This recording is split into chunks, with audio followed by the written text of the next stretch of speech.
So my problem with the argument is that the assignment of probabilities is sort of arbitrary. You're trying to put a number on a qualitative thing, right? Like what is your credence fraction, that this God is real?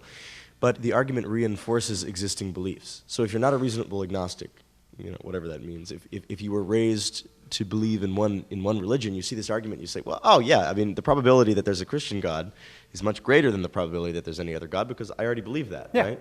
So it seems to me the only thing, I mean, if you're truly agnostic, you look at this and you say, okay, well, if I just look at the numbers, then believing in some God is better than not believing in any, and potentially believing in many gods. It's a numbers game, right? But if you already are religious, then you're going to be inclined to think that, okay, well there's one of those P's which is much, much larger than any of the others, so that's the one I should pick. But that means that your expected value depends on what you already believe. So it's different for everybody.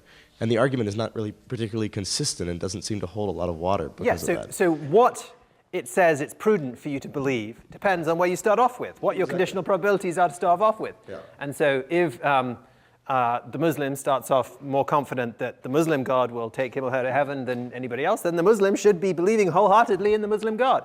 If the Christian Pascal starts off more confident that the Christian God then exists, then Pascal should believe fully in the Christian God. Right. So yeah, still that's a result. Well, it's a result. I mean, but, it's not claiming to do anything else. That's the result. And and you might think, what does it tell me?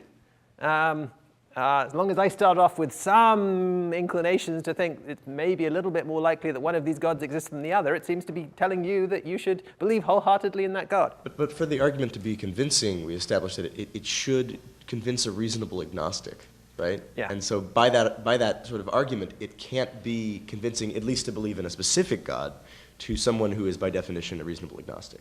Well, this depends a lot on what conditional credence is the reasonable agnostic right. Well, you starts assume off with. they have... And we kind of haven't really said. Right. I mean, if the reasonable agnostic is someone who believes, well, I think it's a bit more likely I get to heaven if I believe in some kind of God than if I don't, then the argument at least is an argument for believing in some kind of God. But yeah, you're absolutely right. The conclusion of the argument is, with regard to what you should believe, depends a lot on where you start.